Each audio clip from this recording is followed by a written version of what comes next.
You are listening to the Arms Control Wonk podcast, a podcast on arms control, disarmament, and non-proliferation. I'm Dr. Jeffrey Lewis, a professor at the Middlebury Institute of International Studies at Monterey.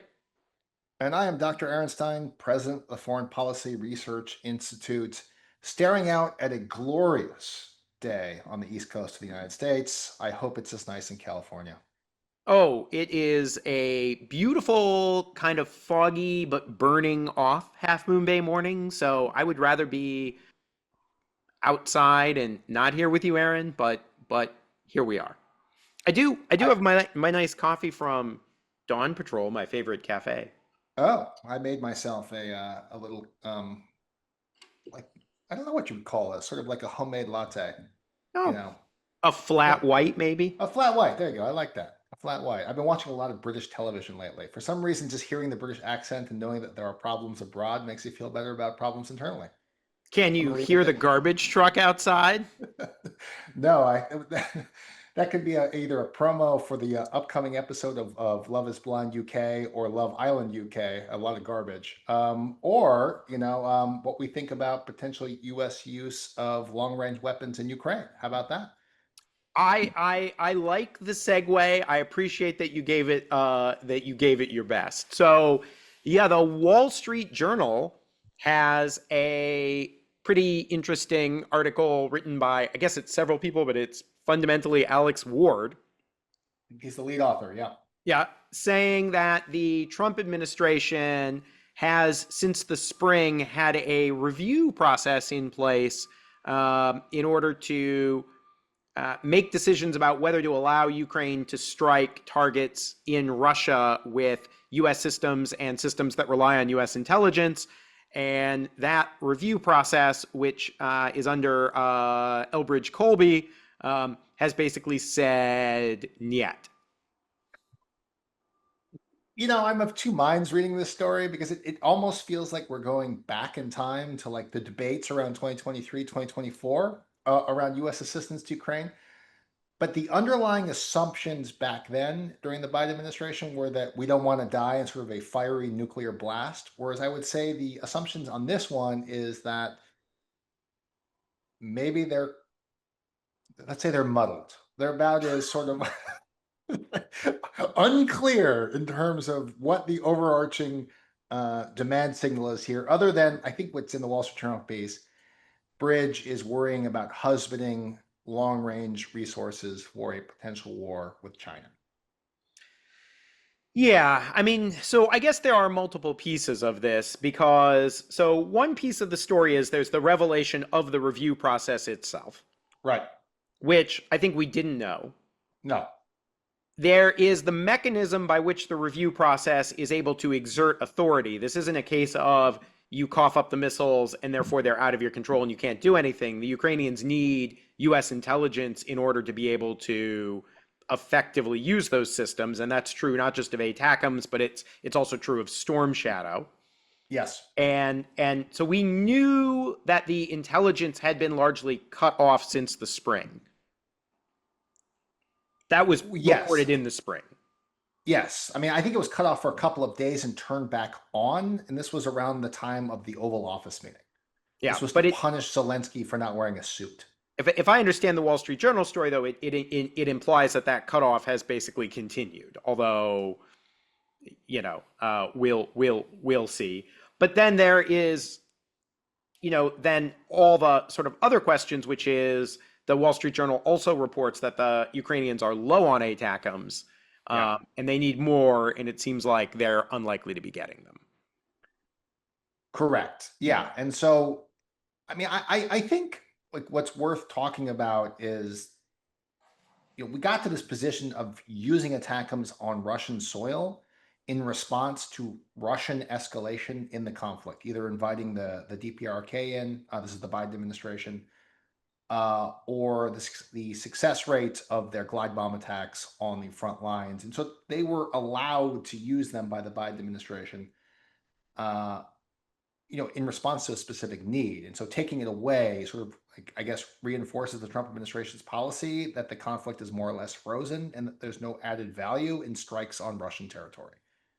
Yeah, I guess the thing to say, to be fair, is that for most of the Biden administration, they didn't let the Ukrainians strike targets deep in Russia, Right, and the decision to allow it happened late, and it was in a pretty narrow window. right. And while I was against that restraint and supported letting the Ukrainians go hog wild and hit more stuff. Uh, it isn't like that was the Biden administration policy, and in many ways the Trump people are dialing it back to the spot we were for most of the Biden administration, which again I think is not good. It's not what I want, but it's also pretty consistent with the way that the U.S. has tried to control escalation in this conflict. Right. And it's like a weird tool of leverage with Trump, albeit not over. Well, he tries to use it in both sides, right? So, like when things go, because we talked about Alaska last week. So, like when things go sideways in Alaska, in terms of his expectations, which is to continue this sort of very pageant oriented approach to peacemaking, which is That that is such a nice way to say that.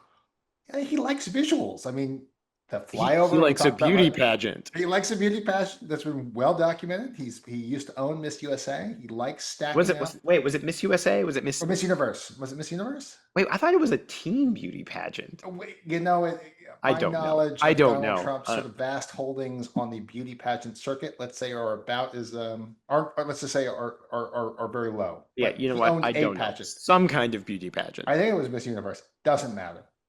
So he likes to stack with visuals. He likes the visual. But when the visual doesn't yield to what he wants, he like threatens Russia with like these vague promises that he'll like unleash the Ukrainians. And so like it becomes this tool for him, which is like In we'll two let weeks, them Aaron. In two in 2 weeks. weeks. Everything is in 2 weeks, right? Everything's in 2 weeks. It's like, paying back your loan shark. It's like I got the money. Don't worry. I didn't gamble it all the way on the Lakers game last night. I'll pay you in 2 weeks. Just I'll pay you don't in need two cat me. weeks. Pay you in 2 weeks. I got the money. I'll pay you in 2 weeks. I'm just waiting for a couple deals to come in. And so like it feels like that's where we're at, right? Is like this review mechanism is a tool for the Ukrainians to say like do what we want, and then on the Russians it's like do what we want, and then I don't think anybody's really listening because the Ukrainians are developing their own stuff to get around it.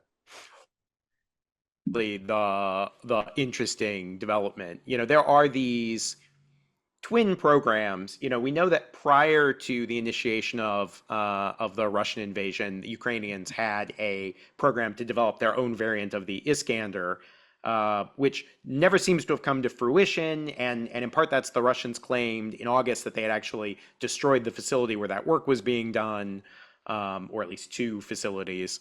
But we have seen the Flamingo. The flamingo, great name. Love the name.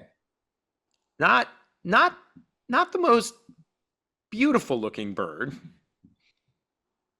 It is so Soviet vintage. Like it's almost beautiful in how retro it looks. Right? Like I could see like a shell of that like sitting in some sort of like hipster bar in San Francisco in the Mission I used to go to in like 2004. You know what I mean? It is so ugly that I love it. Yeah, I mean, so for listeners, and Fabian Hoffman in Missile Matters did kind of a nice write up of this. It's a cruise missile. It's got a turbofan engine. It carries like a thousand, I guess, 1150 kilogram payload. It's pretty big, It's right? It's big. like a Yeah. 6,000 kilogram missile, which is like with a turbofan engine, like that's a lot of fuel, right? Because it's a cruise missile, it's just basically an airplane. It's going to fly till it runs out of fuel. There are claims that the thing can fly 3,000 kilometers, which is like we'll have to model it, but it's big. It's got a lot of fuel. Yeah, no, it's big. Yeah, I mean, and it builds on Ukrainians have a turbofan, industrial industrial base, and so it seems like they just sort of whacked one of their Yeah, Motor uh Sitch, which, is like a spin-off of like the cruise missile engine making characters, like yeah. exactly. Yeah, that's what they do. And so they have these things. It seems like they put them together. Um, and I think they need the bigger warhead because they've been using these sort of like one-way drones, which we also should just call cruise missiles, but like we know that they're not cruise missiles because they're really slow and they carry a small. It's like how do you update the MTCR? You sort of know it when you see it. Like Right. that's a prop that's a Cessna with with some warheads in it, with some C4 in it. Uh, it seems like this is their real first effort to sort of approximate like capabilities of long range strike. Yeah, I mean, I have some questions about guidance because Hoffman says it's solely GPS assisted inertial, so there's no TERCOM, there's no terminal guidance. So it that would suggest to me it's not real accurate, especially at 3,000 kilometers. Yeah, and I'm not sure about that. They've made so many advancements in sort of like non-GPS guidance with their drones, like at distance, with like it's the distance that comes into it, right? So Yeah, like with their drones, the distance you're able to do it with like basically television cameras, like the two-way television cameras. But if you get that far out, I don't yeah, know how you 3,000 do it with kilometers. That's you pretty can't tough. you can't do it. And so it has to be either INS or GPS. So I agree with you. It's probably not gonna be very accurate. Yeah, but I mean, I do think,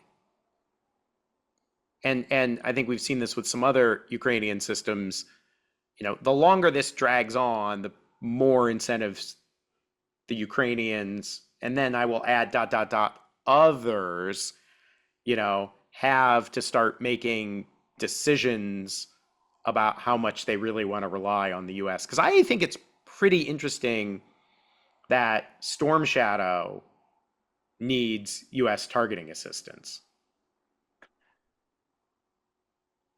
Well, to me, that just I envision like it's the ISR and all the sort of imagery and all the target the things that go into creating a targeting package, right? So from SIGINT to all sorts of your ints, we just have it and the others don't.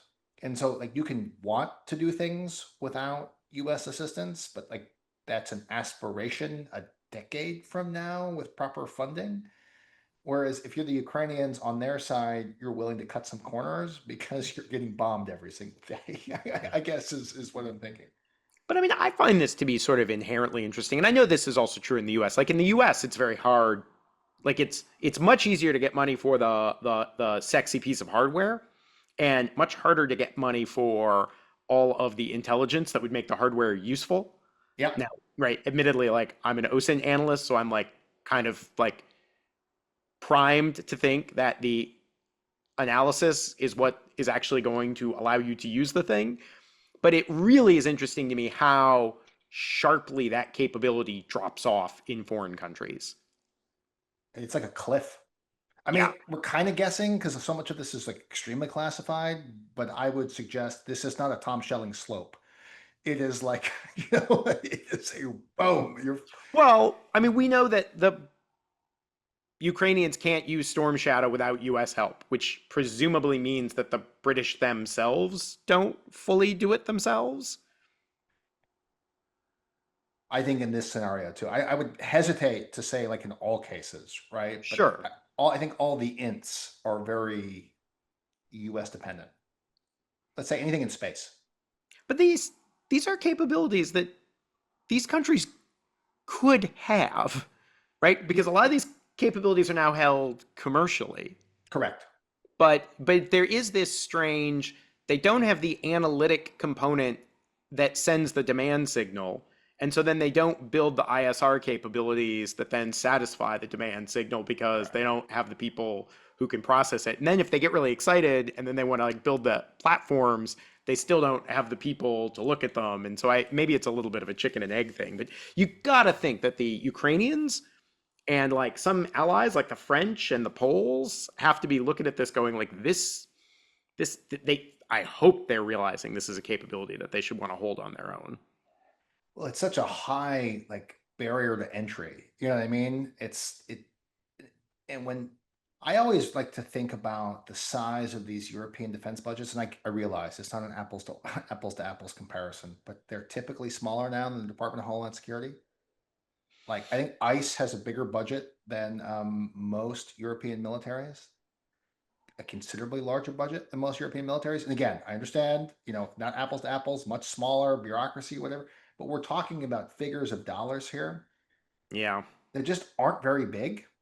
And so when you're talking about what are we going to buy, especially when you've atrophied to the point where the Germans cannot sustain a brigade in Lithuania without like hemorrhaging half of their sort of spare parts from other stuff, like deploying all the cool stuff in space to allow you to use Taurus like in Moscow is like, we'll do that in 5 years. It's Yeah, there deferred was that maintenance. reporting they were going to need German planning, right, to help them come up with the target sets and yeah. Yeah, it's like it's like if you like a slumlord, they'll just do that maintenance in 5 years because I'm just renting it to college students. The college students will be fine with the dirty bathroom. I don't care. I'll do that maintenance next year.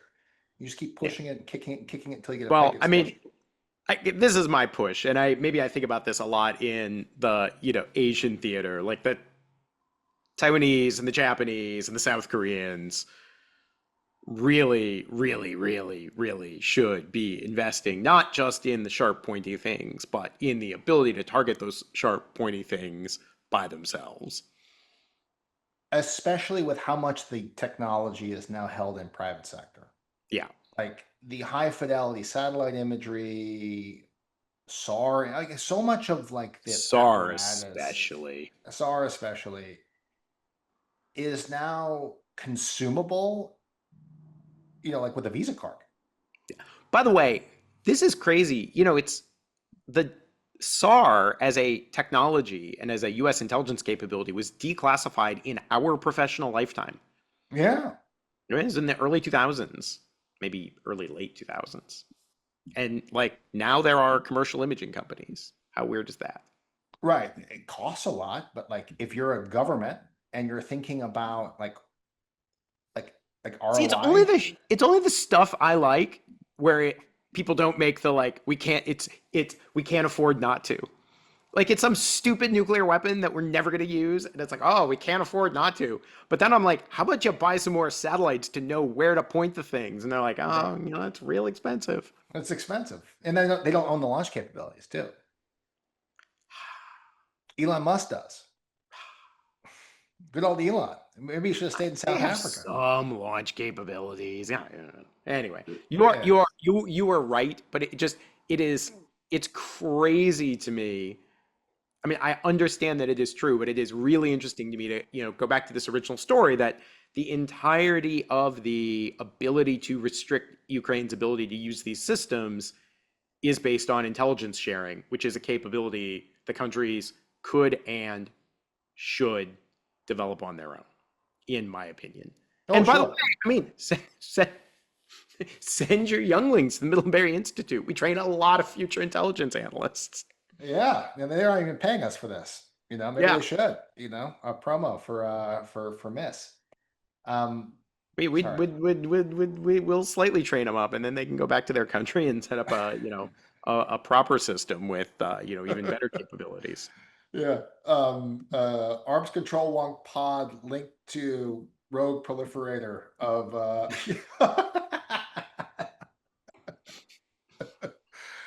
God. Johnny, why did you decide to build a sort of rogue targeting cell that you had for hire that you incorporated in Oh Dubai? God. I was The listening to this Taiwanese do, podcast. Taiwanese do a missile strike and kill Xi Jinping, and they're like, well, Well, that that's a real business semester at leverage. Monterey really was useful. Yeah, I went to Monterey and I could have gone to work for, my home country's National Intelligence Service, but they were only paying like $25,000 a year. I realized I could just do it myself and just Oh boy. offer bespoke niche capabilities at Oh boy. $250,000 Well, a okay. Well, don't do that. But year. countries should hold their own intelligence cap. I mean, we spend so much time focusing on the pointy stuff because we love it because hardware is cool. Yes. It is, I think, profoundly interesting that we are able to exert control through the control of intelligence. Yeah, and just to be serious, the Biden administration was, rightly or wrongly, concerned about escalation in that if you were to unleash these things and you were to hit leadership targets, I think that's what they were really concerned about, right? Sure. If you start hitting leadership targets in Moscow with US weapons, that takes you to another sort of step down the slope, and you have to be concerned about, unintended escalation. And so while I think we both disagreed on some of the restrictions that they put in place, they were from like not a leverage over Ukraine thing. They were we're worried about becoming entangled in a nuclear war thing. Whereas the Trump administration, this has quite clearly become leverage. And they're not so worried about escalation and nuclear holocaust, although I think Trump does worry a lot about that. It's more like, we don't want to do this because we think this war should end, A, and two, they shouldn't be using our stuff anyways because we want to use it against the Chinese. And so Right. And I think it's, I mean, I don't know what you think, but it does seem like it's pretty unlikely that there'll be more shipments. not directly, right? Because there's not going to be any more aid package coming out of this Congress. It'll be this sort of very convoluted. The Europeans are increasing defense spending to buy stuff from us to ship to Ukraine, which is just, very Trumpian, and that they're going to pay us to support Ukraine, and if that's what it takes, that's what it takes. But it's just, it's just sort of what it is. I It's mean, like, I keep saying, it's I know it's going nowhere, especially with this South Korean government, but South Korea ought to send one missile to Ukraine for every North Korean missile that shows up in Russia. well, if the South, I Fair's mean, South fair. Korea, they are self-deterring. Yes, they are. They They are. have a real incentive structure, in my opinion, to sell a bunch of stuff, and they just aren't. And I do realize there's stuff here, but anyways. Anything else we need to hit before we wrap this one up? No, just I mean, I think it's a good story, and it's worth reading because it goes into some of the detail about the review procedure, and so I think that's pretty great. Having said that, we know that this has been true since the spring. And there was some reporting about this at the time, and I think what the Wall Street Journal has done is note that it's been actually pretty consistent and bring it up to date.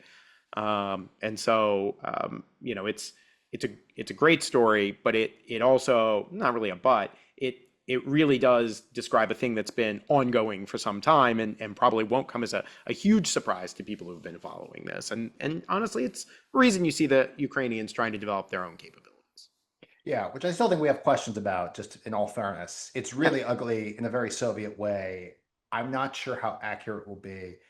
And we've talked a lot about, it could be very accurate, by the way. And we've talked a lot about on this podcast about like inaccurate long range missiles, conventionally armed, even with 1,000 kilogram warhead. And when Yeah. it's that big, I do wonder about its ability to sort of penetrate air defenses, but that's a whole other podcast because it's big. Whole other podcast. Yeah, it's a whole Or podcast.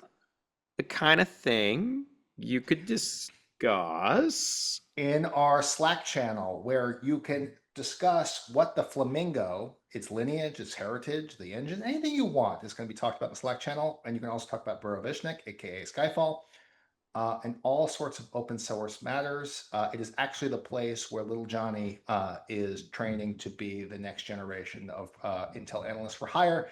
Patreon.com/ACW podcast. $3 if you're a student, $5 if you're not. Join the Star Wars bar collection of people who do this work for a living. Patreon.com/ACW podcast. Jeffrey, it's good chatting with you. Always great to talk to you, Aaron.